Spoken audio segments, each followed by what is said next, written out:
Se tem um bom motivo para você gostar do futebol feminino, é o fato de essa modalidade esportiva estar prejudicando a Dona Globo.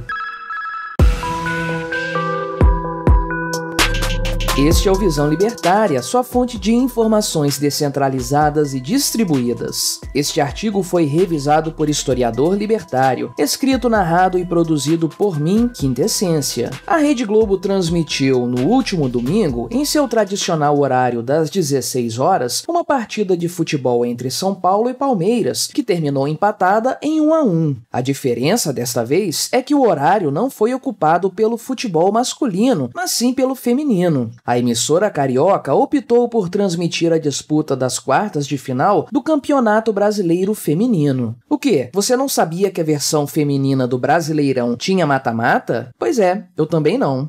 O fato é que essa importante competição já foi vencida por clubes com larga tradição no futebol brasileiro, como Ferroviária e Centro Olímpico. É claro que a Globo não exibiu um jogo de futebol feminino apenas por questões progressistas. Acontece que os homens estavam de folga nesse dia, que é uma das chamadas data FIFA, dias em que a Federação Internacional de Futebol proíbe os clubes de jogarem. Esses dias ficam reservados para os jogos amistosos das seleções. Portanto, não havia partidas de futebol masculino a serem exibidas na tarde do domingo. Tipicamente, a Globo passava filmes nesses horários vagos. Dessa vez, contudo, a emissora resolveu inovar, exibindo o futebol feminino no horário nobre da versão masculina do esporte. Essa experiência também não é exatamente uma benevolência progressista da emissora. Acontece que a Globo adquiriu os direitos de exibição da Copa do Mundo Feminina, que vai acontecer entre julho e agosto na Nova Zelândia e na Austrália. A ideia é acostumar o público com o futebol feminino para que a competição possa ter uma audiência aceitável. O quê? Você não estava sabendo dessa Copa do Mundo? Pois é, nem eu.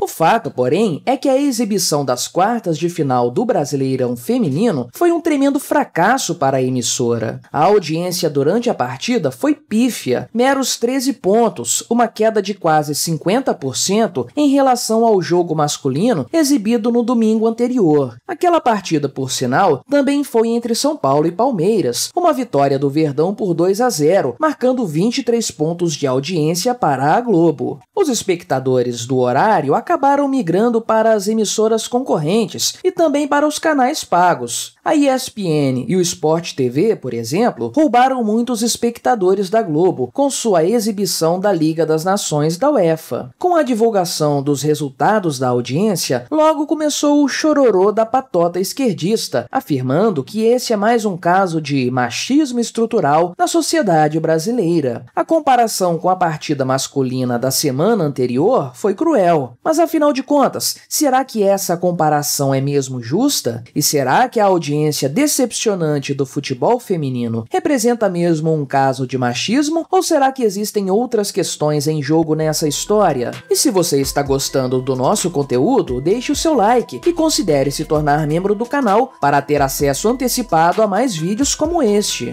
Pois bem, vamos aos fatos. O debate a respeito do futebol feminino não é novo e a coisa não parece ter evoluído muito em todo esse tempo. Essa modalidade esportiva é conhecidamente deficitária do ponto de vista financeiro, não apenas para as emissoras de TV, mas também para os próprios clubes. Muitos deles, inclusive, apenas mantêm um elenco feminino por obrigações com as confederações de futebol. Uma questão tão problemática assim dificilmente será explicada pelo simples machismo estrutural. Nesse caso, como em tantos outros, o buraco é mais embaixo. A verdade é que esportes são um mercado como qualquer outro. Para serem lucrativos, eles precisam da adesão de seu público. As pessoas precisam querer pagar por esse esporte, seja com dinheiro de ingressos ou de camisas e outros objetos, seja com seu tempo diante de uma TV. E por mais que existam sim mulheres que gostam de futebol e que se identificam com seu clube de coração, esse mercado é majoritariamente masculino. Então, por que motivo motivo esse público, tipicamente masculino, não se dá bem com a ideia de ver 22 mulheres, geralmente muito bonitas, em campo durante 90 minutos? A resposta para essa questão é bastante simples. Os homens não buscam beleza física no futebol. Eles querem ver em campo outros atributos, que são, por sua vez, tipicamente masculinos. Força física, velocidade, capacidade de pular alto ou de se atirar para evitar um gol. Todos esses aspectos são muito importantes no futebol, um esporte agressivo que exige alto desempenho físico. E a biologia nos mostra que em todos esses aspectos, os homens possuem um corpo mais bem preparado que o das mulheres. Por mais que o discurso progressista insista em afirmar o contrário, homens e mulheres são fisicamente diferentes. Suas características biológicas não apenas os diferenciam, como tornam-nos melhores em determinados aspectos. Tanto é que é raro ver mulheres em profissões que exigem muita força física, como na construção civil, como o caso de pedreiros. Para o futebol e para tantos outros esportes de impacto, as características masculinas são mais adequadas. O mesmo não se aplica, por exemplo, à ginástica rítmica e ao nado sincronizado, esportes que são mais adequados às potencialidades do corpo feminino e que sequer possuem categorias masculinas nas Olimpíadas. Os famosos concursos de Miss são voltados às mulheres porque evidenciam a beleza do corpo feminino. Já o concurso do Mr. Olímpia privilegia atributos masculinos, músculos bem definidos que demonstram uma força física exemplar. Os exemplos se multiplicam, mas a tônica é a mesma. Certas características masculinas são mais adequadas a determinadas competições, e o mesmo vale para determinadas características femininas. Então, não se trata de se questionar, em primeiro lugar, o tal machismo estrutural que muitos afirmam existir. O caso é de se perguntar: será que o futebol, como atualmente é disputado, se aplica bem às características femininas? O fato é que diversos outros esportes adaptaram suas regras à realidade física feminina. No vôlei, a rede para os jogos femininos é 20 centímetros mais baixa que a rede para os jogos masculinos, o que é algo bastante lógico, uma vez que homens tipicamente são mais altos. No basquete, a bola das mulheres é menor e mais leve, as partidas são mais curtas e a linha dos 3 pontos é mais próxima do fundo da quadra. Contudo, a cesta é mantida na mesma altura para as duas modalidades. Isso por si só faz com que o esporte seja menos interessante para o público. Os casos se multiplicam, englobando também o golfe, o boxe e o atletismo. Porém, essa lógica não é aplicada ao futebol. Os campos masculino e feminino possuem o mesmo tamanho, a bola é a mesma e a duração das partidas é igual. Porém, o corpo feminino não foi feito para responder tão bem a essas demandas quanto o corpo masculino. Por isso, o resultado final dessa escolha ideológica é que o futebol feminino é consideravelmente inferior ao masculino do ponto de vista técnico. As partidas femininas chegam a ser decepcionantes, uma vez que fica claro para o espectador que as condições do futebol não se adaptam muito bem ao corpo feminino. Para além da questão biológica, porém, existe o fato de que os esportes precisam de outros fatores para se tornarem economicamente viáveis. O que faz o futebol gerar rios de dinheiro não é apenas a capacidade masculina de exigir o máximo de seu próprio corpo. Fatores como tradição, rivalidade, histórico do futebol no Brasil, dentre tantos outros, pesam nessa hora. E a verdade é que nem todo jogo masculino dá audiência. Apenas os grandes clássicos é que realmente enchem os bolsos dos clubes e das emissoras. Comparar uma partida de futebol feminino com um jogo masculino tradicional, como São Paulo e Palmeiras, não é sequer justo, muito menos lógico. São duas realidades totalmente diferentes, que contrapõem um campeonato tradicional e muito bem estabelecido com uma disputa da qual a maior parte dos espectadores sequer sabia da existência. E a própria Globo tem consciência disso. Afinal de contas, ela não substituiu o futebol masculino pelo feminino. Ela apenas cobriu um buraco. Porém, se você não gosta da Globo, não fique tão animado assim. A emissora não precisa ser líder de audiência na Copa do Mundo de futebol feminino para ter lucro. A aquisição dos direitos dessa transmissão custou apenas uma fração da versão masculina da competição. Portanto, para a emissora carioca, o que vier é lucro, o investimento foi mínimo. E hoje em dia, lucrar já é mais importante do que dominar a audiência. Pelo custo da operação ser tão baixo, no fim das contas essa história pode terminar sendo bastante lucrativa para a dona Globo. O que fica dessa história, porém, é a percepção de que o futebol, enquanto programação televisiva, está mesmo morrendo. Aos poucos, as tradicionais partidas de quarta-feira e domingo serão substituídas por transmissões na internet, muito mais orgânicas e diversificadas que o velho modelo da TV. A pluralidade de partidas disponíveis e de narradores e comentaristas vai acabar tornando a migração do futebol para a internet algo inevitável. E quando isso acontecer, esse esporte vai se adaptar às demandas do mercado. Haverá futebol para todos os gostos, inclusive em sua modalidade feminina. Isso, é claro, se realmente houver demanda para esse produto. Obrigado por sua audiência. Se você gostou deste vídeo, deixe o seu like e o compartilhe com os seus amigos para difundir as ideias da liberdade. Se quiser ser notificado de outros vídeos, clique em se inscrever e depois no ícone da campainha. Até a próxima!